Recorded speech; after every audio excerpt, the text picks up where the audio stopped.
Welcome. Let's review all of the investing theses / videos that were published in May of 2022.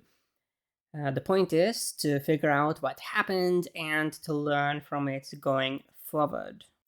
First off, of course, you read this disclaimer carefully. So we will start with the videos under the heartbeat sheet. And yeah, we will only do those that were published in May in this video. So the first one on the list is Netherlands. This was published on the 22nd of May. Panic if this level breaks. So let's go to the laboratory and find the 22nd of May. So here is Netherlands, 200 weekly moving average support question mark. So we have a 1.3 score. So overall, the data was bullish. The bearish thing was more like the fundamentals. So here is the Netherlands ETF. Okay, so the video was published on the 22nd of May. So yeah, here is the 16th of May. Here is the following week, which started on the 23rd. So the 200 weekly moving average was like the key thesis, and this is in red here. So you did get the 7.3% gain. So yeah, the 200 weekly moving average thesis, it did work. Getting a 7% gain, if you do that many times after each other, it works out pretty well. But as you can see, we have definitively gone lower. And in this case, we are clearly below the 200 weekly moving average. So the big problem is that you can see here, we are able to get above it, but we are not strongly above that support level. So what was support has now become resistance. But yeah, was this thesis a winner or a loser? It was a winner. So let me just mark this one as reviewed like that. And next on the list, and we will of course focus on May, as I said. I will make another video relatively soon about the thesis published in June. There's been a bit of a delay because I've been moving very big, in a big way. Okay. And moving is very expensive, always very expensive. You usually buy furniture again, multiple times even. So yeah. So here is the next, and that was on the 28th of May. This is the agency bonds ETF, strong seasonality. So let's find the 28th of May. So here is the thesis. 50 daily moving average support. So overall, the data here was pretty bullish, especially the seasonality that got a 7 on the score. A bit bearish here on the fundamentals. The fundamentals is, that you have the macro conditions are definitively against the bonds. Then again, the central banks cannot crush the bond market. If they crush the bond market, that will have very, very substantial ramifications. So here is the agency bonds ETF. Let's find the 28th of May. Yeah, so this is basically it. So here is the 50 daily moving average. So on the 25th, the 26th, and the 27th, we were peaking out above that moving average. We had a bit of a breakout, but as you can very clearly see, the bears came back with a vengeance. The bulls have been able to dabble a bit above the 50 daily moving average here in green later on, but you can see that they just lost it again. But so the 50 daily moving average is obviously very important for this ETF, for the bonds. We also here have a bit of an inverse head and shoulders that developed that did temporarily work out. So in this case, did 50 daily moving average support work or not? Well, obviously it did not work out. We lost it relatively swiftly. So yeah, the bears are back at it, but we did see later on that the 50 daily moving average became a very key level for the bulls. So going forward, should we trade the 50 daily moving average for the AGC bonds ETF? Obviously we should, but the bears are rather aggressive. Then again, this idea that the bond market is going to zero, that is ridiculous. That is a huge thing in the global economy, so you simply cannot let the bond market go away. The bond market is way bigger than the stock market. The powers that be would rather have the stock market go to zero before they allow the bond market to go to zero. Okay. So next is on the 7th of May, and that is the cotton futures. Okay, so let's find the 7th of May. Soft landing or mean reversion, an excellent play on words there. So I said that it was overbought. So technicals and seasonality was bearish, and basically everything was really kind of bearish. So here are the cotton futures, and on the 7th of May, I was feeling bearish. So let's measure. So yeah, here is the following week. So you see that initially we went a bit up here, playing around, but then we did see a very major sell-off. So did this bearish thesis work out? It worked out pretty well, and relatively quickly after I published the video. Other participants in the market also agreed that the cotton market was very overbought and it was very due a pullback. What is interesting is to see how initially you get a bit of a pullback, then a rally, and then the big gains came very quickly. So this is just how the market sometimes works, and it's a lot easier to go short cotton here than to go short cotton like right after a big fall. That's just so difficult. And this is the key thing about market timing, is that you want to enter a position right before other people are going to enter a position or already have entered a position. If you get too smart, then you can get into trouble. There are actually some hilarious horror stories about insider trading, because the big paradox with insider trading is that you are trading based on information that is not known, and that means that the market probably isn't going to react to it because it's not known. The market reacts on known information, so it's quite a paradox. And there's been quite a few people who have lost a lot of money on insider trading, because let's say that you have a stock that's been going down big, and then it becomes very undervalued given what's supposed to happen, but then the negotiations continue and it's acquired at a much lower price, as an example. But yeah, this cotton thesis did play itself out. So yes, when cotton is overbought, it definitively is a time to consider some bearish trades. Next on the list here is on the 22nd of May 22, S&P 500 equal weight ETF, bull seasonality and 100 moving average. So let's look at my notes. So the 22nd of May, so here we have the equal weight ETF, bull seasonality and 100 moving average. So you had 100 weekly moving average support and also RSI support, 3, 5, minus 2, 4. So the strongest number here was very good seasonality. So let's find the 22nd of May. So yeah, this here is, so this is the data I had when I published the video, and this is the following week. So from this close to this high, you got a 6.5-ish gain. Then you got a sell-off rather quickly afterwards. So this was a very temporary gain for sure. But did the blue 100 weekly moving average work as support? It did work as support. We did get a bounce, but it was very temporary. These are gains that just came very quickly, and if you did not use a trailing stop or something like that, you would just get out at a loss or at zero. Then again, later on here in August, we were goofing around above the blue 100 week moving average, then below.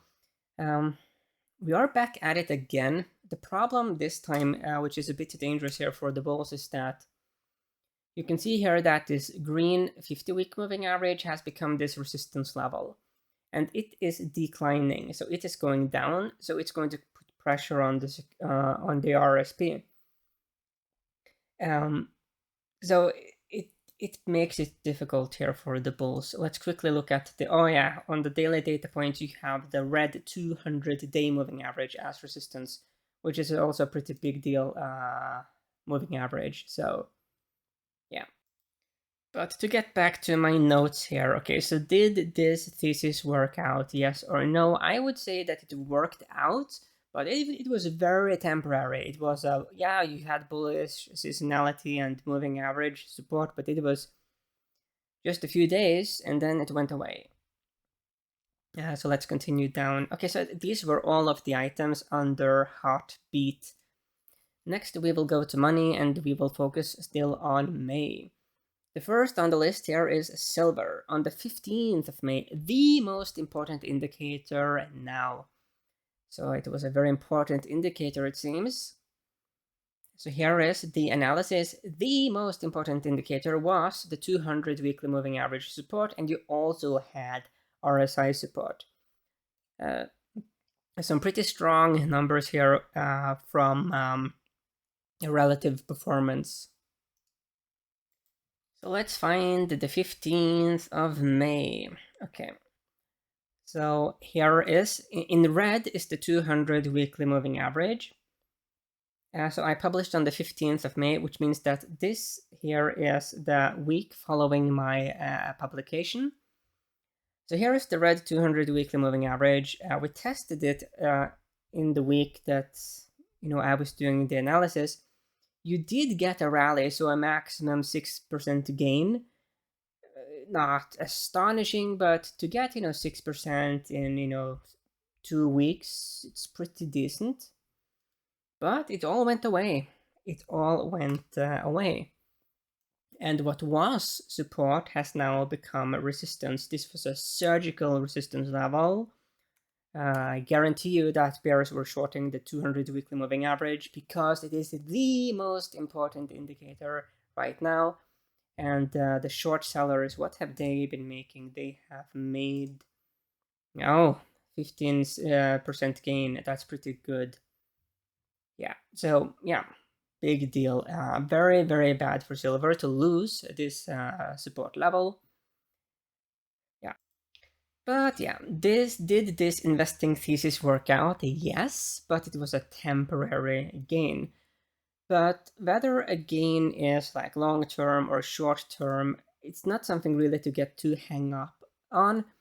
The key thing is just to get gains, protect gains, and avoid losses. Whether it's short or long term, that's very difficult to control. But the same methods that will get you short-term gains can also help you get long-term gains. It's just that long-term moves are more statistically just rare. It's very often that you get a bounce or a pullback. It's very rare, just purely statistically, to get a long-term low or a long-term top. The math just is against those nailing those moves. Okay, next on the list here is Euro / the UAE dirham. Could trigger Forex liquidity event. That sounds like a pretty big deal to me. On the 7th of May, so here we have it, horizontal support. The biggest number we got was for the bears. The seasonality here was not good. So you had bearish seasonality. Technically, you had some modest support. So here it is. So let's find the 7th of May. So it is, here is that week. Yeah, so the following week, so here is the 2nd of May. The following week was the 9th. Then we do pull back and then we get the bounce. So let's do some analysis here. Let's look at the line. Yeah, I mean, we did break horizontal. Let's just look a bit like that. Yeah, we did break a lot of horizontal support not that much later. So you see that during this week here, the following week, we did have an uglier break of horizontal support. The bulls, they did come back a bit strongly the following 2 weeks, but you can see here that the bears really got back at it in a very strong way. So yeah. So in this case, so the score was bearish. We do have a minus 1.5, so the data was more favorable of bearish thesis, but the key trigger event was that horizontal support. So this one is a bit messy. I think we could call it a bit of a loser. Then again, it was messy at the time of analysis. And sometimes you get a messy trade. Sometimes they are clean, sometimes they are just messy. It's just the way the market works. You will have a lot of moves that are conflicting. Next on the list is the Norwegian Kroner against the Japanese Yen Rsi trade alert. And this was on the 22nd of May. So let's go here to the laboratory. So 2.3 in favor of the bulls. You had RSI support on the daily data points. Decent seasonality and fundamentals. And you also here had an inverse head and shoulders on the weeklies. So here is the chart. Let's find the 22nd here of May. So it was here. So you did have that inverse head and shoulders pattern. Let me draw it in. Relatively big inverse head and shoulder, but that was also a bit of a mature even inverse head and shoulders. So let's find. This is where I published the video. It was on the 15th. Well, these are the following weeks. So you did get a bounce here on the weeklies, but it was very temporary. But the point here was the daily data points. So let's do it like this. Let's find there the 22nd here of May, like that. Let's get the measurement tool. So the first trading day after I analyzed was the 23rd. So you did get an 8.44% gain here for the Norwegian Kroner. Let's go here to the RSI, like that. So let's find the 22nd here of May. So you did have this low here from the 12th of May, and then you did have, if we zoom in a bit here, on the 18th of May, you also got, a good like RSI support here on the dailies. So yes, you did get that bounce, a pretty strong bounce. I mean, these kinds of percentages are pretty big, given that the Forex market is a place where you can get a lot of leverage. Then we pull back, and you can see here that we have very ferociously been testing this red 200 daily moving average, and it's been extremely tradable. Those who bought in at the 200 day, they got a very, very good entry. So if you got in at the 200 daily moving average, if you got in here, and look at how surgical, you would have approaching a 9% gain, and with the leverage you can get in the Forex market, those 9% can be really, really, really big. So did this RSI trade alert work out? I think we could say that it worked out pretty well. So yes, RSI definitively works for this pair. And also we saw that the 200 daily moving average was just a beautiful level. It was just amazing.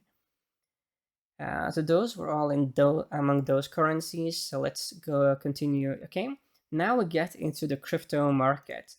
So the first item here for May is Ethereum / the US dollar. And this was on the 15th of May 2022. Horizontal support under threat. Let's go to the laboratory and get the details. So you had a score of 1 in favor of the bulls, horizontal support plus RSI support. The highest number here was the seasonality, which got a 4. And the top score is 9, both -9 and +9. So a 4 is relatively speaking in this review a high score, but it's not a high score in the bigger picture of the range. So on the 15th of May, I made a big deal about horizontal support and RSI support. So let's have a closer look.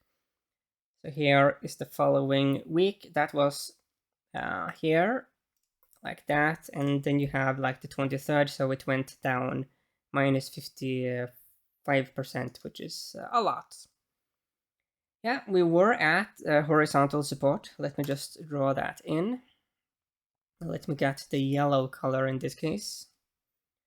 Like that. Horizontal support, very clear horizontal support. But support failed. It failed very miserably, frankly, and we had a big sell-off. We did get support at the 200 weekly moving average, but that's a very different trade altogether. So let's look a bit at RSI. So let's look a bit here. So it was, this is when I did the analysis. Here is the 16th, and when, so yeah, we just go straight down. The 16th is there. Yeah, I mean, we were at RSI support, but you can see here on weekly RSI, when we made this low, we actually set a bit of a record on RSI. Let's go here to the dailies and find the 15th. So here is the 13th, 15th. So let's zoom in a bit here on the dailies. So I made the video on the 15th. Yeah, we just, you see that there were some days here where there was a bit of a horizontal battle, but we can see that especially here on the 26th of May, it was decided very aggressively here by the bears. So the bears, they make a very strong move, just ugly candlestick. Then the bulls get a bit desperate and they have a very aggressive candlestick, getting us above the 20 daily moving average. In this case, we didn't get any bulls that jumped in to push it higher. And when that was really realized by the market, that is when you just had this waterfall sell-off. But yeah, in this case, we did go from low RSI to just very low RSI. So yeah, this is a story of horizontal support failing. The title of the video was Horizontal Support Under Threat. But I will call this one a loser, but obviously you should never let any kind of trade become a big loser. That's of course unacceptable. You should use some kind of stop level, because when, especially in the crypto market, when you get a real break of a level, as we saw with Ethereum, it can go very far down and even set records on indicators. Next on the list here, so those were all of the major cryptos, and here we have the more, I think these are all under money. Let's look at the theses under the sectors. So yeah, we continue with May. Here is the first one on the list, and this is the Amplify Online Retail ETF. Bulls ready to defy bears on the 28th of May of 2022. So here it is. So you had a 3.3 in favor of the bulls, a double bottom, and a 20 daily moving average breakout. The highest score was on seasonality, which got a 5, which is decent. So let's find the 28th of May. So let's zoom in a bit. The following week after the video, it is here. So initially we did go down 11-12ish%. Then we did find the bottom. So let's look at where we found at the bottom, because you did have that double bottom potential pattern there, and you also had horizontal support. So let me just draw that in. So around here you did have a lot of horizontal support as well beyond that double bottom. In this case, we did actually go even lower, even starting to almost form a double bottom with this low of March 2020 as the double bottom. You did form this low here, and then you did have a rally higher. Let's look at the daily data points. Okay, so now there are issues with the data here.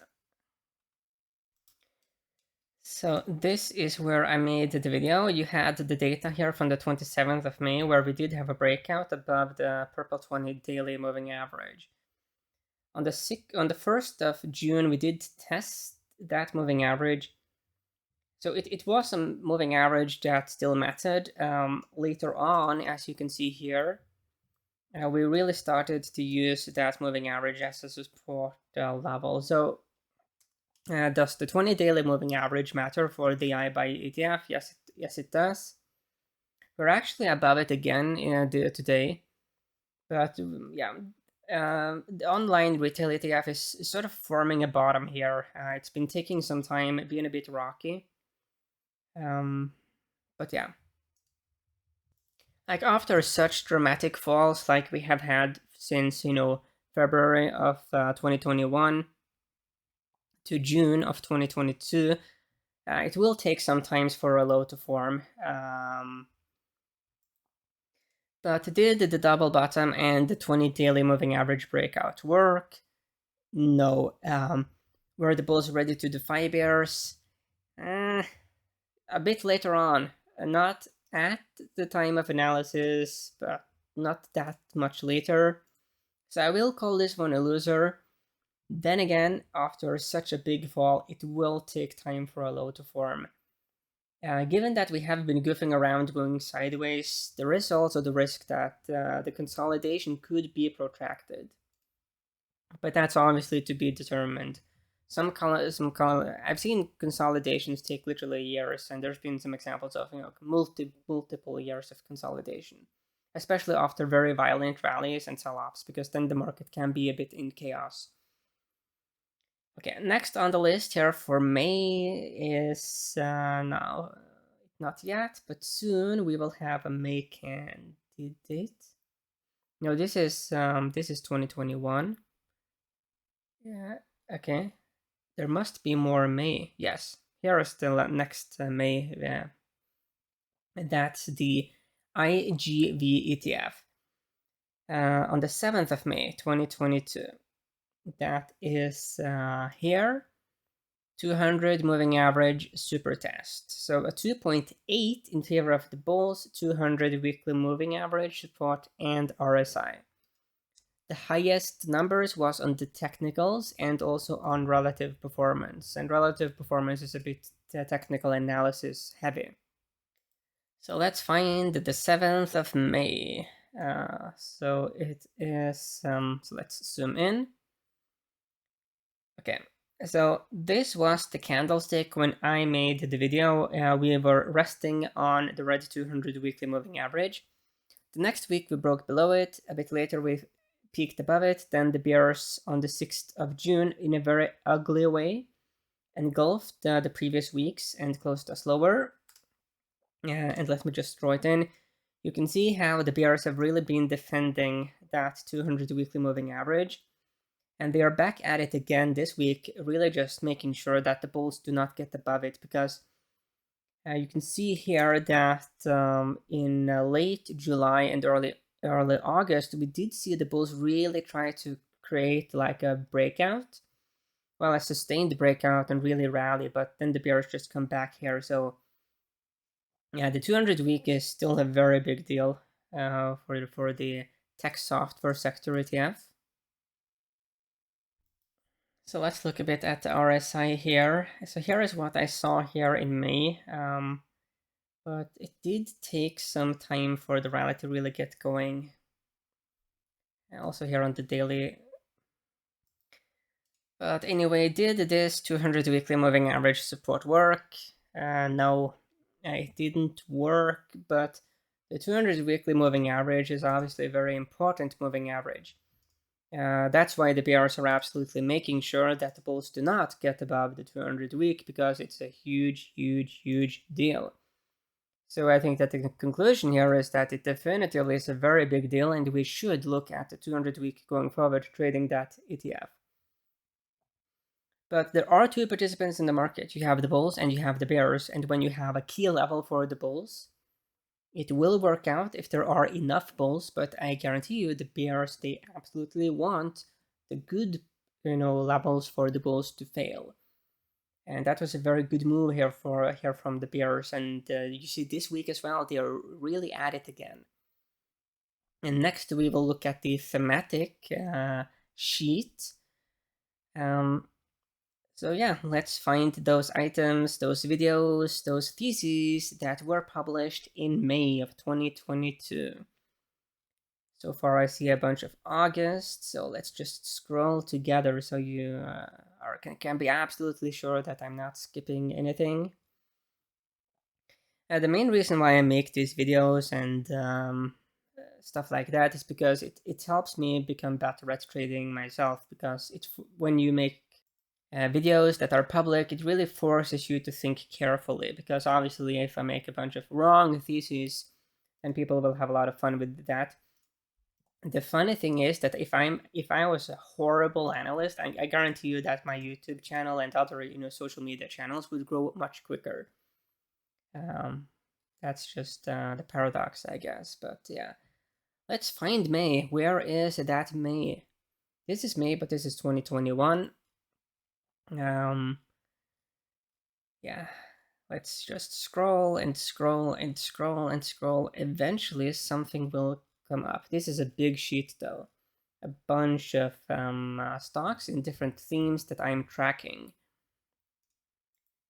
Some would say that, oh, shouldn't you be more focused? No, I think that being focused in the market is very dangerous, because if you have some idea that there are certain stocks that you want to trade, it's a lot easier for you to become married to some thesis. The great thing about all of these stocks here is that I can analyze something, put on a trade, and if it doesn't work out, I will go to the next thing. I don't get, too involved with the thesis, and that's super dangerous. I've seen people who are like wild about trading like Tesla, and then they have a thesis about Tesla and they keep trading that thesis. It's very difficult once you have a conclusion to have a reset.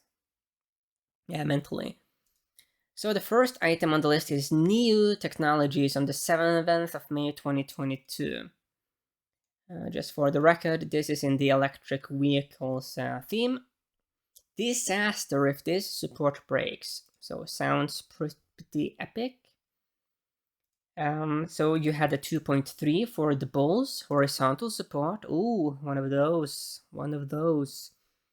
Very strong fundamentals, and you had consolidation. Oh, this is very epic stuff.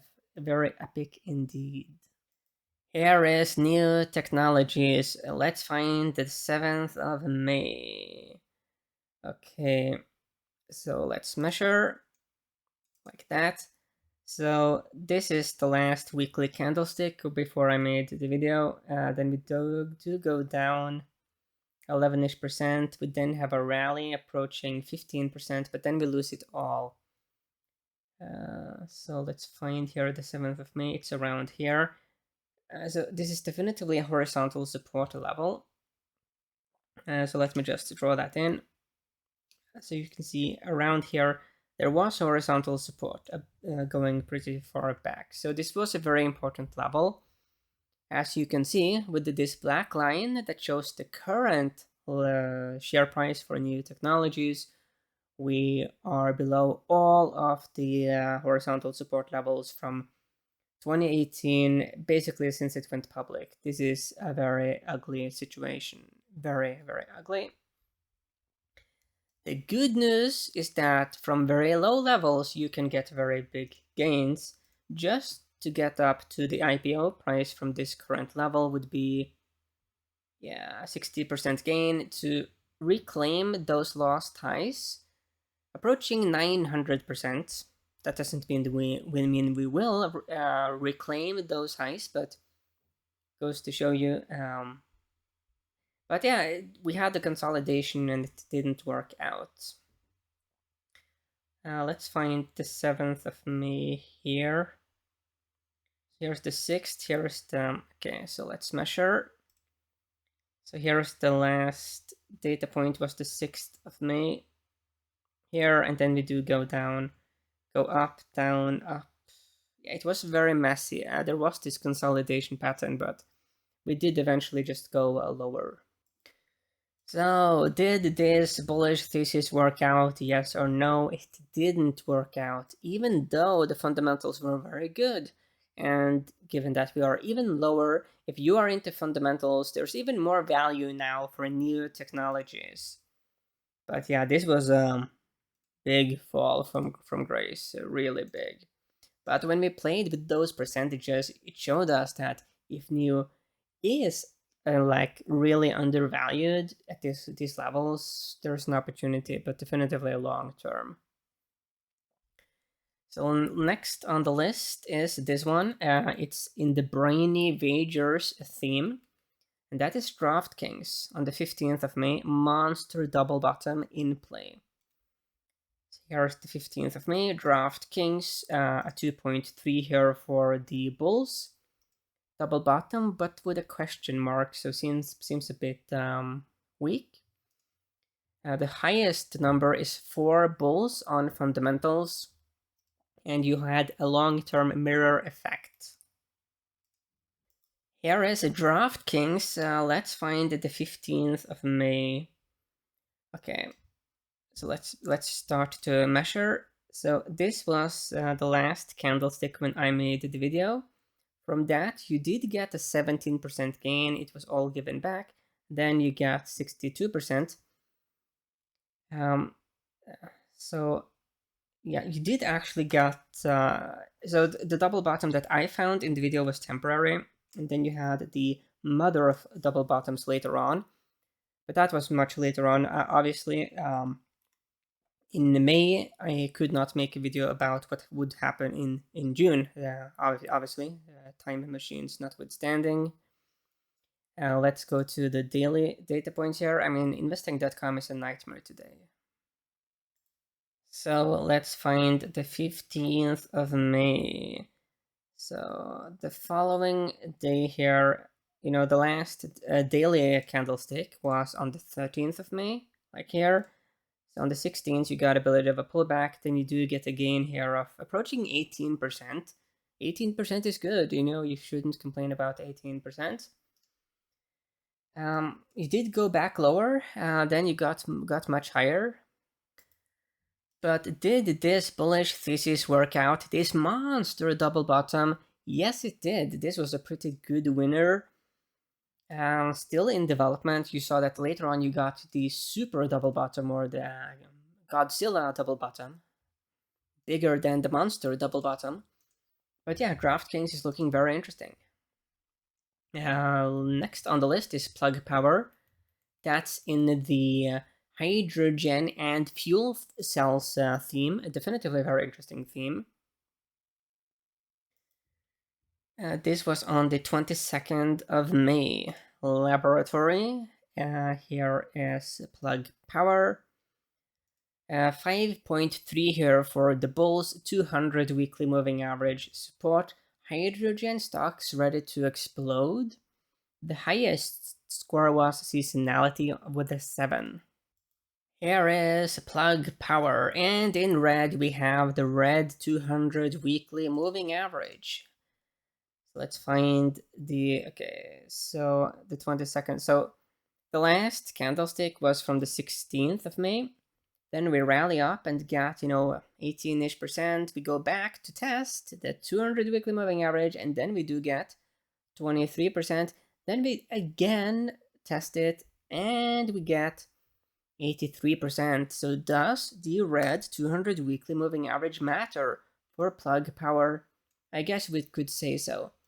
A 1 and a 2 and a 3 and a 4 and a 5 and a 6 time we test that moving average. It was on the 6th time that we got, that super big move, but obviously you don't know that at the time. But the 200 weekly moving average is extremely tradable for Plug Power. So, did this bullish thesis work out? It worked out pretty darn well. The rally happened relatively quickly after publication. It was a bit up and down, but that will occasionally just happen. Next on the list is in the Nature Trips theme. That is Yeti on the 28th of May. I don't have a link here, so that seems to be a mistake on my end. But yeah, I guarantee you it's on the social media platforms. Yeti, the abominable double bottom, an absolutely excellent video title. Here is the 4.3 score here in favor of the bulls. That's pretty good.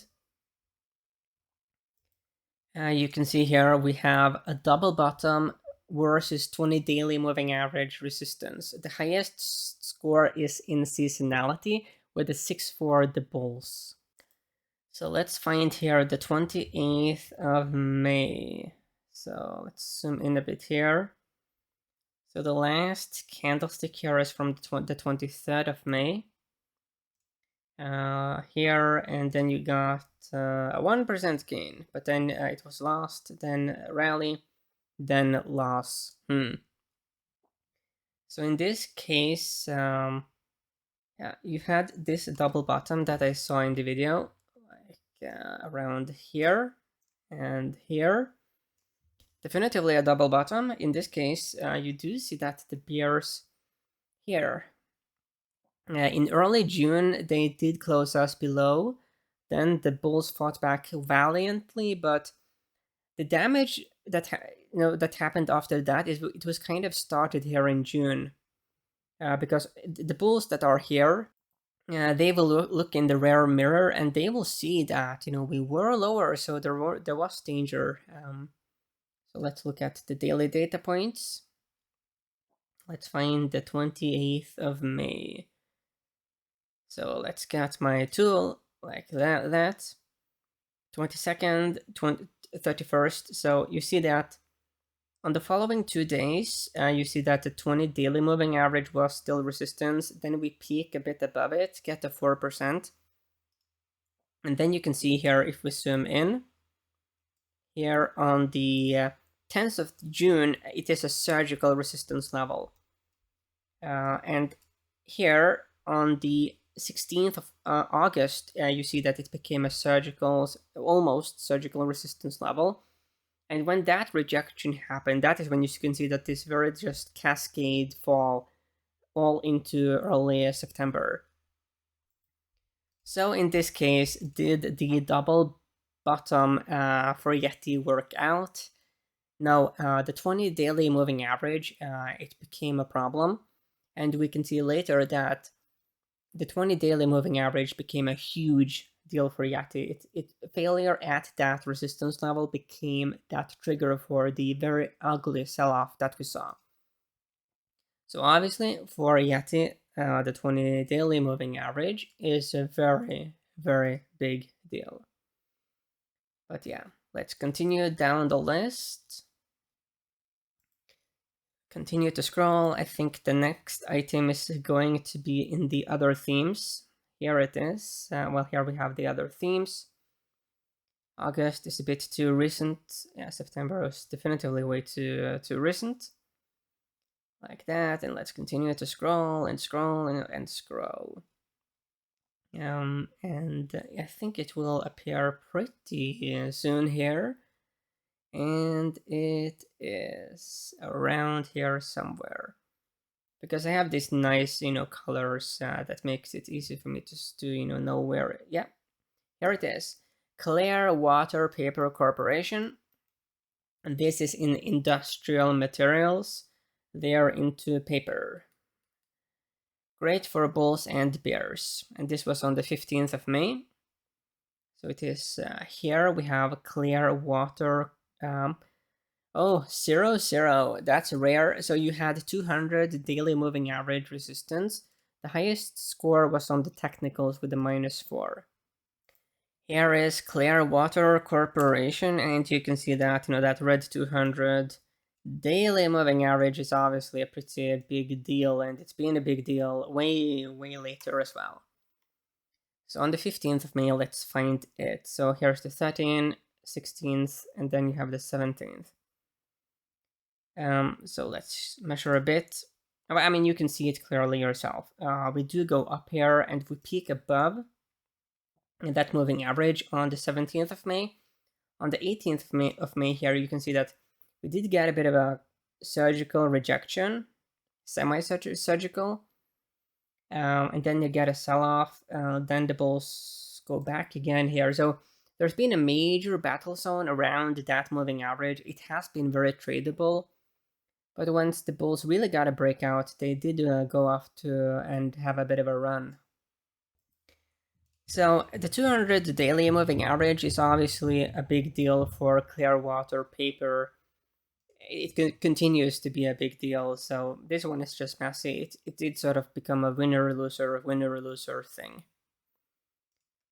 But in this case, the bulls did eventually get above it, close above it, stay above it, and that is when you had a very strong rally. And next on the list, yeah, that's too recent. June is too recent. I think maybe these are all the items. Let's go here to the laboratory. Yes, these are all the items for May. So I think that, all in all, I think that yeah, we learned a lot here. It goes to show you that there's certain levels that become very important. But they are important for both parties. That is the key thing. So if we have let's say we have a bullish level that the bulls have used a lot of times, it is important for the bulls, but it also is important for the bears in the sense that if the bears are able to break a bullish level that is very important to them, they will create a cascade of selling. So never forget that there are two parties in the market. You have primarily like the bulls and the bears. And that is why you have to have a stop loss, because if your enemy, given the trade you put on, if they make a very big score, it can really just be wreak havoc on your position.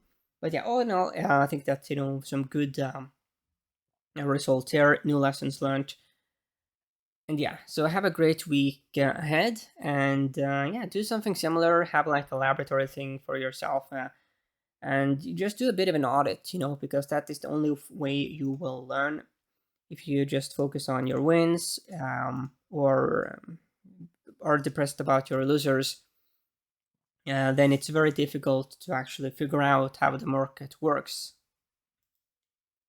And that is my purpose with this whole DiamondArm thing, is that I really just want to figure out how this market works. That's why I look at forex and all kinds of stuff, because if you nail the market, that's pretty beneficial. But I would strongly recommend you to tie yourself more tightly to DiamondArm in the early times, because when it becomes a very well-known name, it's going to be more difficult to get access. So be smart here. Make connections early.